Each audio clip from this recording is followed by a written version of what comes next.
Hello everyone, मैं कायज़ makeover से आरती गुप्ता। तो आज हम अपनी रियल ब्राइड पे मेकअप करेंगे और बताएंगे कौन कौन से प्रोडक्ट यूज़ किए हैं। तो चलिए स्टार्ट करते हैं। तो सबसे पहले फेस को क्लीन किया है। तो रियल ब्राइड पे काम करना और एक मॉडल पे काम करना थोड़ा डिफरेंट होता है। तो यहाँ पे मैंने मॉइस्चराइज़र जो लिया है, सेटाफिल का मॉइस्चराइज़र लिया है, क्योंकि जो मेरी ब्राइडल थी उनकी स्किन बहुत ज़्यादा ड्राई थी। फिर उसके बाद मैंने एम्ब्रोलॉइज़ यूज़ किया है। एम्ब्रोलॉइज़ एज अ प्राइमर भी एक है और बहुत अच्छे से स्किन पे वर्क करता है ड्राई स्किन वालों के लिए। तो गाइज़ ये है मेरी इंस्टाग्राम आईडी, तो आप मुझे इस वाली आईडी पे फॉलो कर सकते हैं।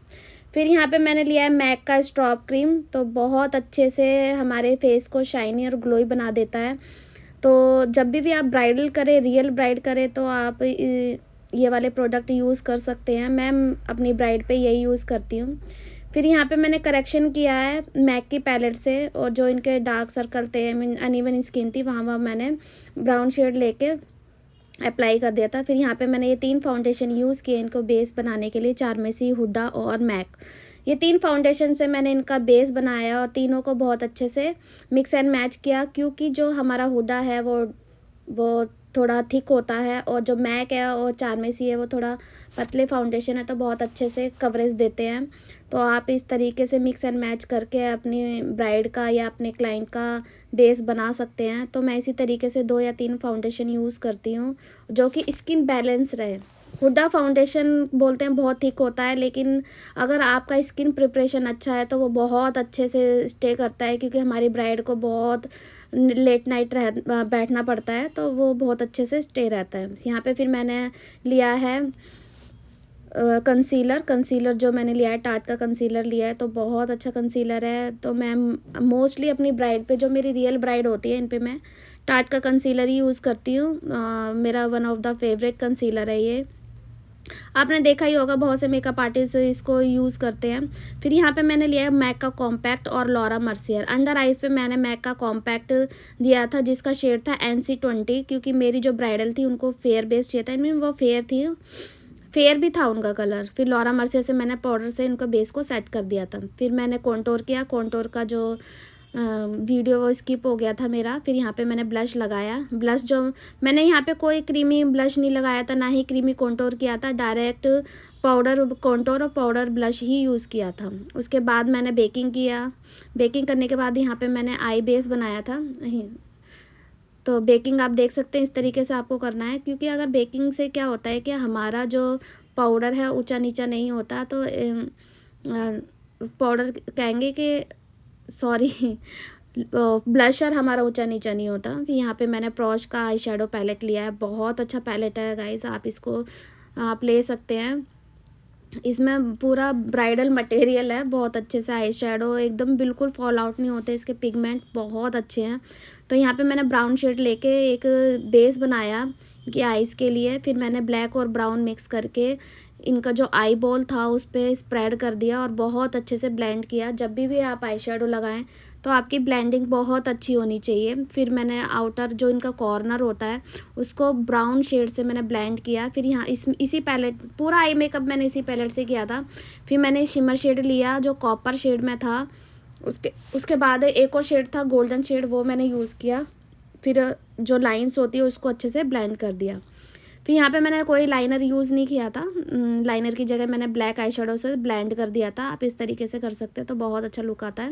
आई मीन एक लाइंस क्रिएट नहीं होती, ब्लेंडिंग पूरा आई शेडो ब्लेंडेबल रहता है। इसी आई शेडो में से मैंने वो उनको हाईलाइट किया था और बहुत अच्छे से ट्रांजेक्शन कलर को बहुत अच्छे से ब्लेंड कर दिया। यहाँ पे फॉरएवर 52 का मैंने जेल लाइनर लिया और उसको जो इनकी आईब्रो थी वैसे ही बनाया। आईब्रो इनकी ना थोड़ी झुकी हुई थी, आईब्रो की शेप इनकी थोड़ी अच्छी नहीं थी। आई मीन कहते हैं ना इनकी जॉइंट आईब्रो थी, तो जिसने भी इनकी आईब्रो बनाई थी वो थोड़ी कर्व में थी आईब्रो। मैंने थोड़ी बहुत सेट भी की, लेकिन उस तरीके से सेट नहीं हुई। तो जैसी इनकी आईब्रो थी मैंने वैसे ही किया। फिर मैंने मेकअप स्टूडियो का ग्लू लिया। फिर ग्लिटर मैंने लिट का यूज़ किया था, गोल्डन शेड। तो लिट के ग्लिटर बहुत अच्छे हैं, आप अपनी वैनिटी में ब्राइडल के लिए आप इसको एक शेड को आप रख सकते हैं। फिर जो भी पाउडर था पूरे फेस पे वो मैंने डस्ट आउट कर दिया।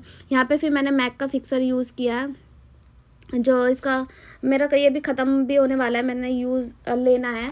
फिर मैंने यहाँ पे लिया है ओफ्रा का हाइलाइटर, तो बहुत जहाँ जहाँ हमारे हाइलाइट्स पॉइंट होती है वहाँ वहाँ मैंने इसको अप्लाई किया। चिन, नोज़, फोरहेड, और नोज़ पे पूरा प्रॉपर नहीं लगाया, नोज़ की टिप और सेंटर में लगाया। तो बहुत अच्छे से आपको हाइलाइटर लगाना है। हाइलाइटर लगाने के बाद मैंने अंडर आइज़ काम किया। अंडर आइज़ के लिए पहले मैंने ब्राउन शेड लिया, फिर मरून शेड लिया, फिर ब्लैक लिया। उसके बाद मैंने मस्कारा लगाया। मस्कारा जो मैंने लिया है वो मेबलिन का लिया है, मेरा फेवरेट मस्कारा है। तो मस्कारा आप बहुत अच्छे से लगाएं, एकदम लैशेस बहुत अच्छी लगती हैं मस्कारा लगा के। फिर मैंने यहाँ पे रिकॉर्ड का काजल यूज़ किया था, और ये है स्विस ब्यूटी की पैलेट। इससे मैंने क्या किया, आउटलाइन दिया ब्राउन शेड से। तो आप जब भी लिपस्टिक लगाएं तो क्या करें कि एक आउटलाइन क्रिएट कर लें, क्रीमी लिपस्टिक लगा लें। तो मैं चाहो तो पेंसिल भी आप यूज़ कर सकते हैं। तो मेरी ब्राइडल को डार्क लिप्स चाहिए थे, आई मीन मरून टाइप में ही चाहिए था इनको। तो फिर मैंने उसी तरीके से इनके lips shade I mean lipstick लगाया। वैसे आजकल न्यूड भी चल रहा है, तो इन्होंने न्यूड लगाने के लिए मना कर दिया था, तो उन्होंने बोला डार्क, तो मैंने डार्क ही लगाया। फिर यहाँ पे मैंने मिंक लैशेज़ यूज़ की थी। फिर लास्ट पे मैंने यहाँ पे जो हाइलाइटर लगा रही हूँ वो है फॉरएवर 52 का लूज़ हाइलाइटर। उसका जो शेड है 02 शेड है, तो बहुत अच्छा हाइलाइटर है। फिर यहाँ पे बिंदी मैंने लगाई है बिल्कुल सिंपल सी।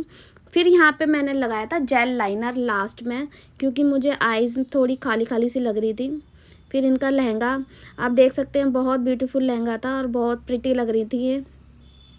लहंगा सेट करने के लिए बहुत अच्छे से इनको बोल रही थी कि मुझे लहंगा लूज़ मत रहना नहीं चाहिए, आई मीन वो तो हर ब्राइड का ही होता है। तो मैंने इनका दुपट्टा वगैरह सेट किया। फिर आप देख सकते हैं ये।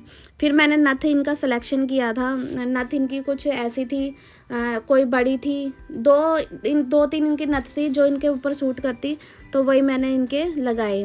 तो आजकल आपने देखा ही होगा गाइज कि पिंक पिंक बेस लगता है, पिंकी पिंकी। आप देख सकते हैं मेरी ये जो ब्राइडल है पिंक में दिख रही है। तो गाइज़ अगर आप बड़े बड़े मेकअप आर्टिस्ट को देखते हैं, तो उनको फॉलो करते हैं, तो देखा ही होगा कि उनका मेकअप पिंक सा लगता है। तो वो पिंक इस वजह से लगता है क्योंकि वो फेस पे पिंक लाइट का रिफ्लेक्शन देते हैं, जिससे कि मेकअप पिंक पिंक सा दिखने लगता है। और आजकल लोग ये समझने लगेंगे पिंकी पिंकी मेकअप हो रहा है, पिंक वाले प्रोडक्ट यूज़ करते हैं लोग। ऐसा नहीं है, वो लाइटिंग का इफ़ेक्ट होता है पिंक से। तो यहाँ पे हमने दो नथ, एक ये वाली नथ थी जो इनको पसंद नहीं आई थी, फिर हमने एक जो हैवी नथ होती है वो लगाई थी। लेकिन इसमें भी बाद में हमने फाइलन नहीं किया था इसको, ये सिर्फ इस शूट के लिए मैंने ले लिया था। तो इनकी नथ ये बहुत दिक्कत कर रही थी, निकल रही थी बार बार। तो जो लास्ट में जो फाइनल लुक था इनका, वो मैंने पिंक ड्रेस में लिया था, वही था। तो ये है इनका फाइनल लुक। तो हमने ये वाली नथ इनके लिए सिलेक्ट की थी। तो अगर आपको मेरा मेकअप पसंद आया तो प्लीज़ मेरे चैनल को लाइक और सब्सक्राइब ज़रूर करिएगा। ऐसे ही मैं बहुत ब्यूटीफुल मेकअप आपके लिए लाती रहूँगी, तो आप बहुत कुछ सीख सकते हैं मेरे चैनल से। तो मेरे चैनल को लाइक और सब्सक्राइब कर दीजिएगा। तो पिंक का राज भी आपको पता चल गया होगा। तो ओके, बाय बाय।